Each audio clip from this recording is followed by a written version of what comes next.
Greetings and various assorted salutations. Welcome to the last unit of U.S. History 2, the Great Depression and the New Deal. This unit's going to be divided up into two lectures. Today we're going to look at the Great Depression, and in the next video we'll look at the New Deal. But without further ado, let's get to it. So just to go over some of the learning objectives we've got identify how weaknesses in the economy in the 1920s caused the Great Depression.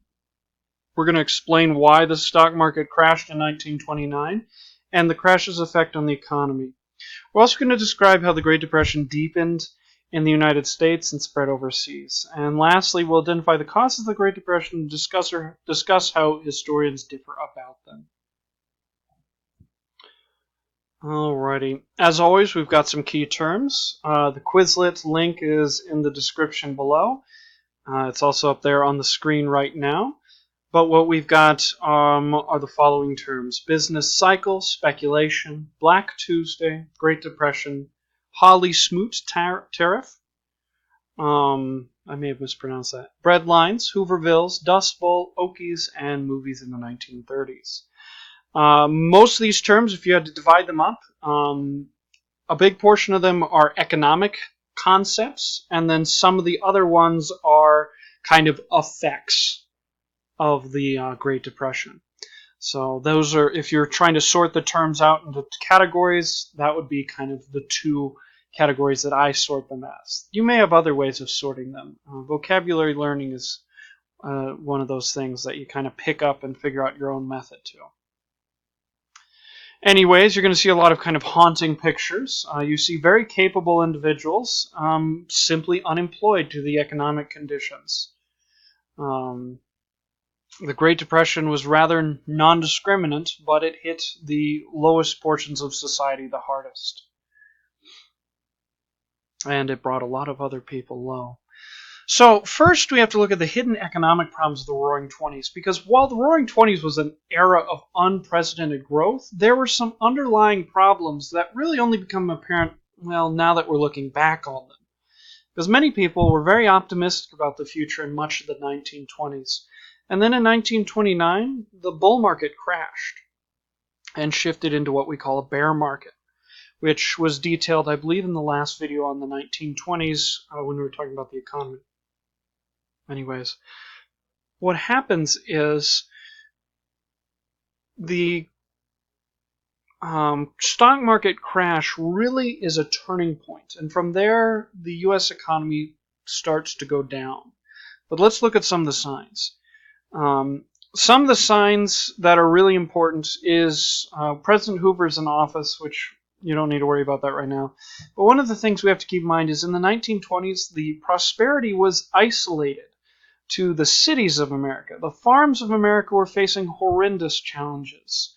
The prices of crops kept dropping and their debts kept growing. And when the 1930s rolled around, it just got worse. Essentially, farmers were used to feeding the entire world with little competition during World War I and the government guaranteeing prices.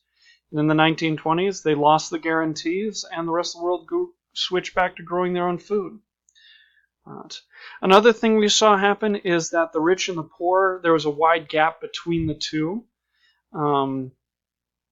which kind of can create some problems. But one of the reasons why we have a lot of problems specifically with the poor is the reliance on credit. Much of the prosperity of the 1920s was bought on credit.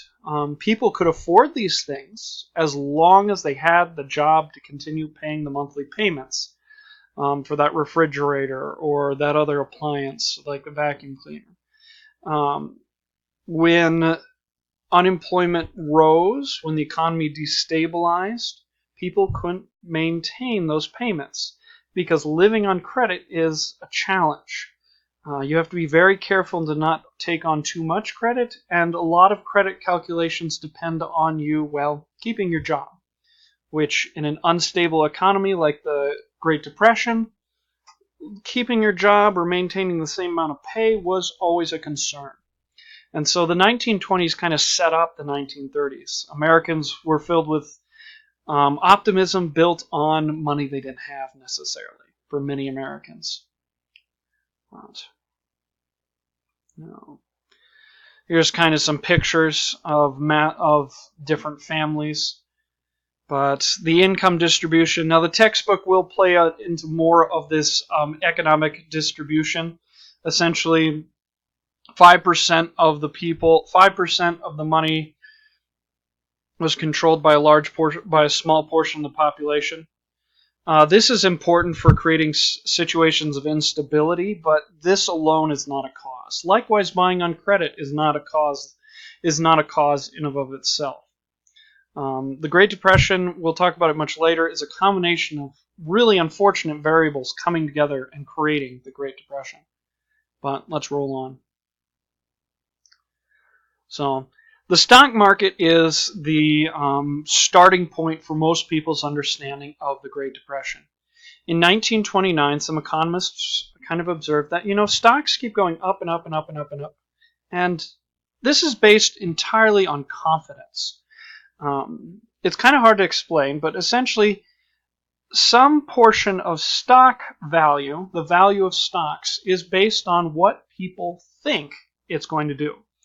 If large swaths of the stock buyers believe that stock is going up in price, that will go up in price. And so the analogy I use in the classroom is actually an older analogy. It's kind of in the 1600s, I think, if I recall correctly, there was a tulip stock market kind of thing in the Netherlands, where people were buying tulips from Turkey and selling these tulip bulbs on a market much like the stock market. And people would pay more and more and more money for these tulip bulbs, these plant seeds. And then one day somebody realized, I just sold my house to buy a plant. And that multiple people realized that and realized I need to get out of the market quick.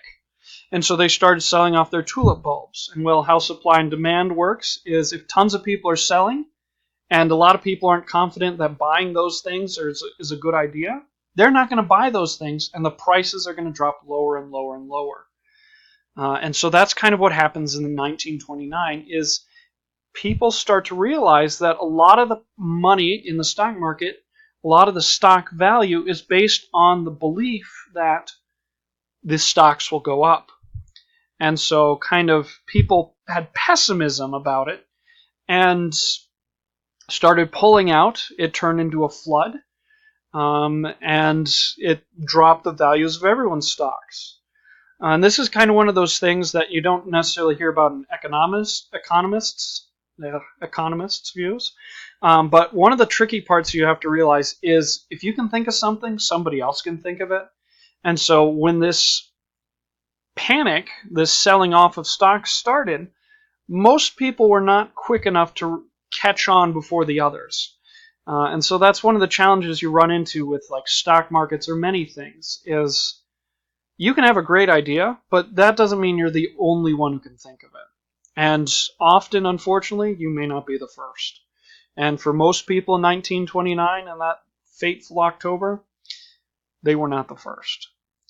Now, the other thing that really doesn't help for a lot of people is that many investors were taking out loans, buying stocks on margin to pay for the stocks they were buying, which kind of works as long as the stock goes up in value, because essentially, I'm going to give a very dumbed down explanation.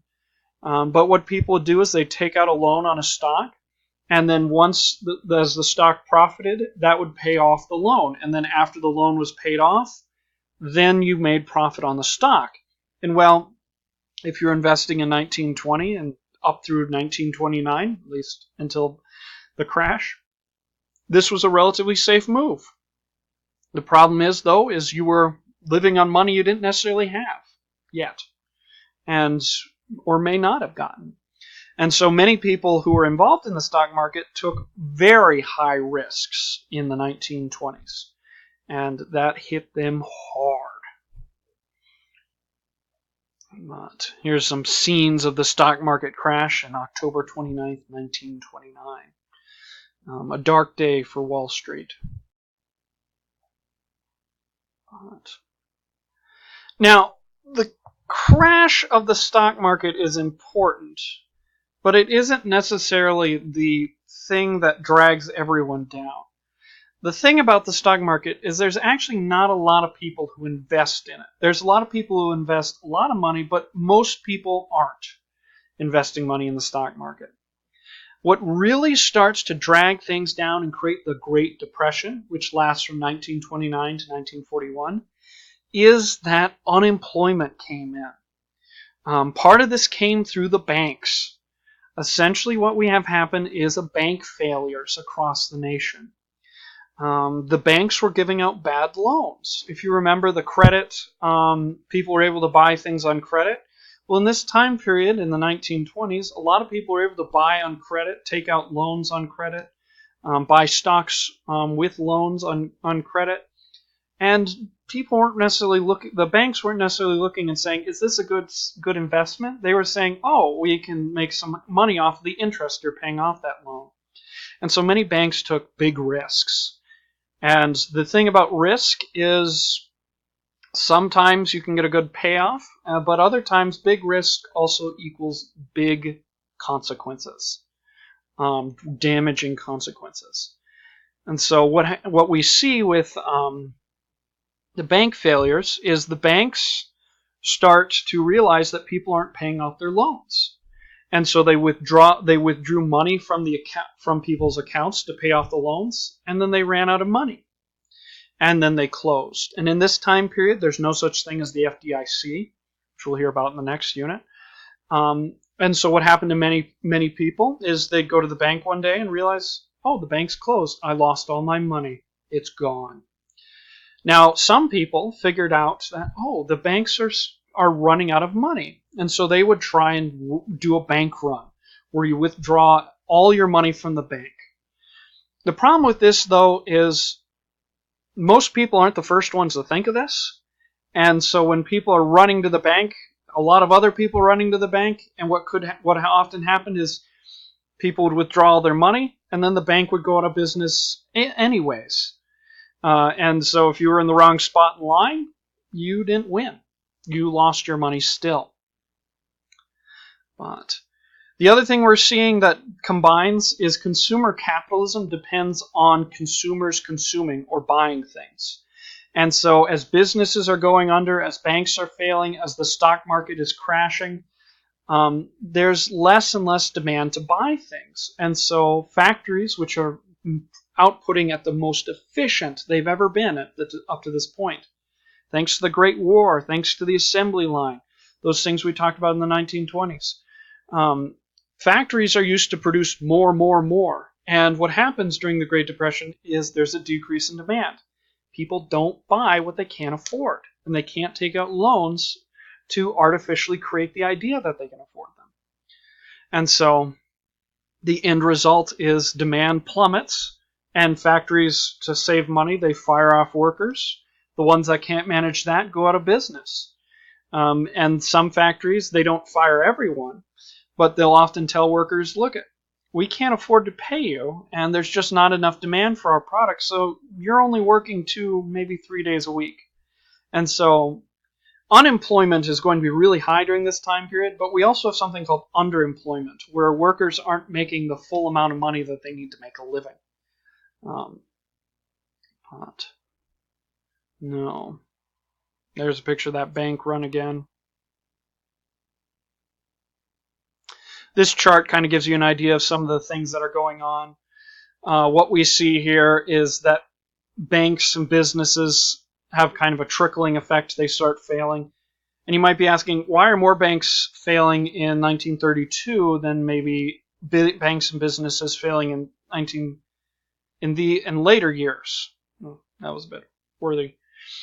What happens is a lot of businesses, they can endure a certain amount of losses, and then they fail. And so what happens in 1932 is it seems that a lot of businesses kind of just gave the ghost.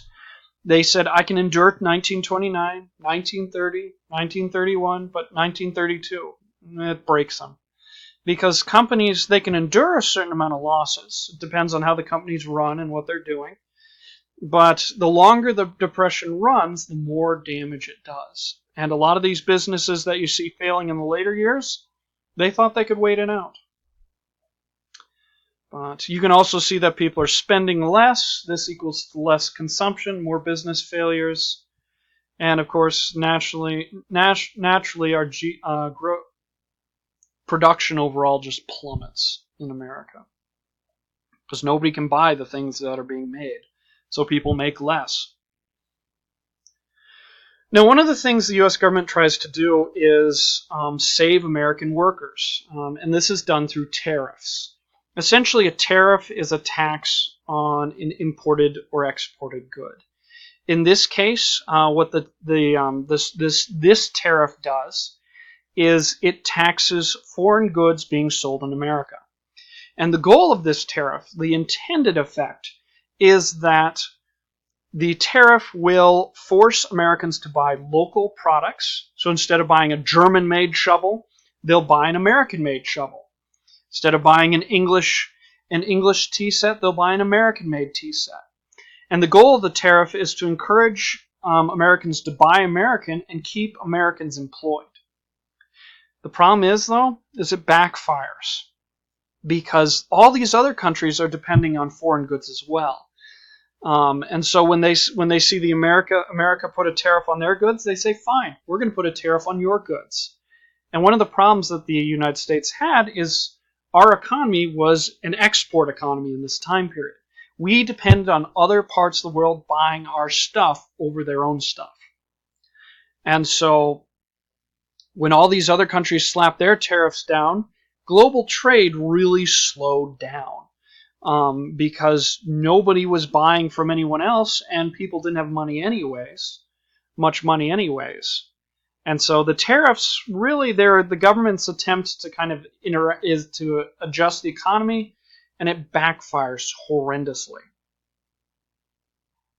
And one thing that's worth noticing, and this is more of a world history topic, but since everyone owes the United States money or they're buying our products, they get dragged down by the Great Depression too. In fact, the Great Depression is far worse in places like Germany and Australia than it is in the United States. So while it gets really ugly in the United States, there are other parts of the world that are suffering just as bad or worse during this time period.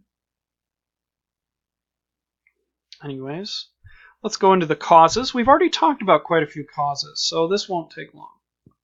So historically, if you took this class 10, 20 years ago, people would say, stock market crash, that's it.